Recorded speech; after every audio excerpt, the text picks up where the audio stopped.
పలనాటి జిల్లా ప్రజానీకం ప్రత్యేకించి మాచర్ల నియోజకవర్గ ప్రజానీకం ప్రశాంతంగా నిద్రపోతుంది.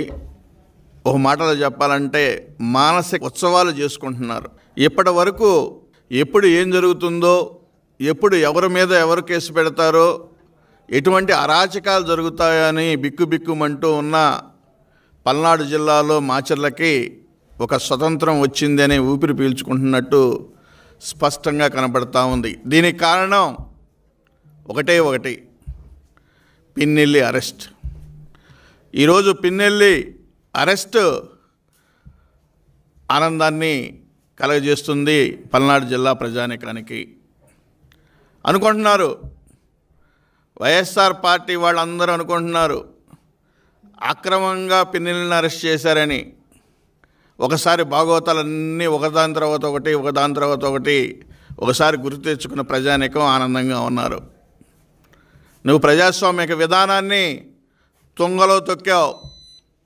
నువ్వు ఒకటే కాదు, నీ చరిత్ర అంతా ఒకసారి వెనక్కి తీసుకురావాల్సిన పరిస్థితి.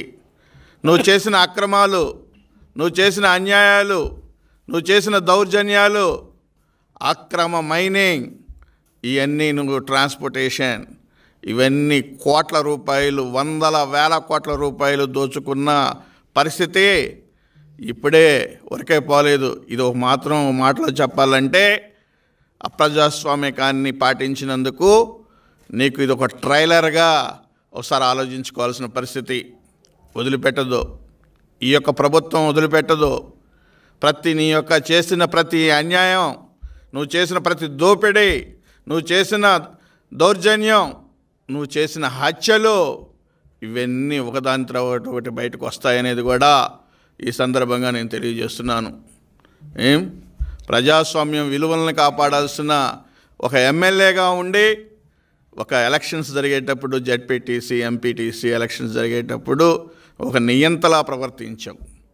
అదేవిధంగా ప్రభుత్వానికి రావాల్సిన కప్పాలు నీ యొక్క జేబులో పెట్టుకున్నావు. నువ్వు అన్యాయంగా అక్రమ ఆస్తులను అనేది సంపాదించావు. ఎవరైనా మాట్లాడితే వాళ్ళని నీ యొక్క చౌకబారు రౌడీలతోటి ఇబ్బంది పెట్టావు.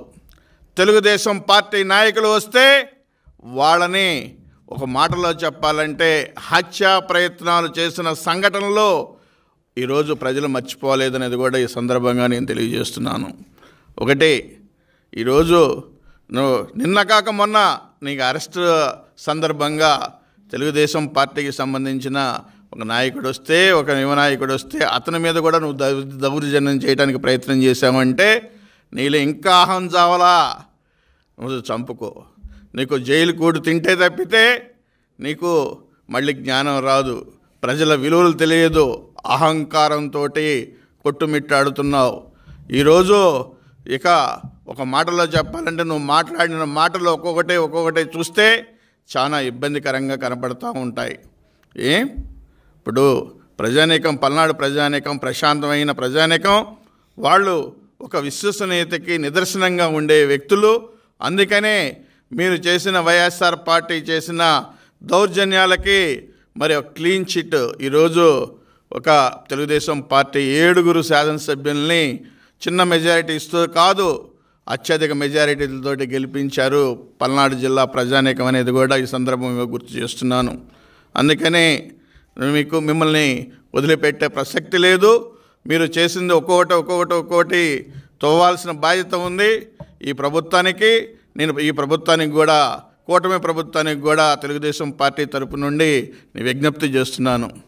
ఇదే పిన్నెల్లి సోదరులు చేసిన దౌర్జన్యాలన్నిటినీ ఒక్కొక్కటి బయటకు తీయాలనే దాని మీద ఈ ప్రభుత్వానికి నేను విజ్ఞప్తి చేస్తున్నాను.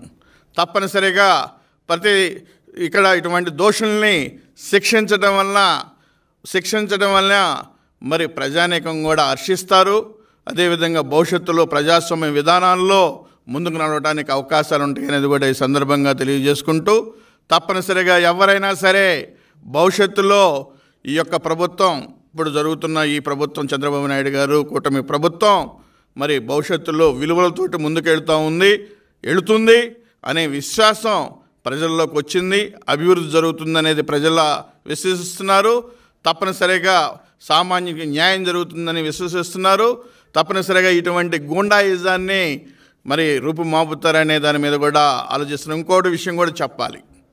నిన్న ఎలక్షన్స్ అప్పుడు తెలుగుదేశం పార్టీకి సంబంధించిన కార్యకర్తల మీద మరి దౌర్జన్యాలు చేసి వాళ్ళ మీదే కేసులు పెట్టిన సంఘటనలు కూడా ఈరోజు కూడా ఉన్నాయి. ఈరోజు వరకు కూడా పల్నాడు జిల్లాలో జైల్లో తెలుగుదేశం పార్టీ కార్యకర్తలు ఉన్నారు. అంటే ఒకటి, నువ్వు ఆ రోజు మీ ఇన్ఫ్లుయెన్స్ తోటి కేసులు బుక్ చేయించారు మీకున్న అక్కడున్న పోలీస్ డిపార్ట్మెంట్ తోటి.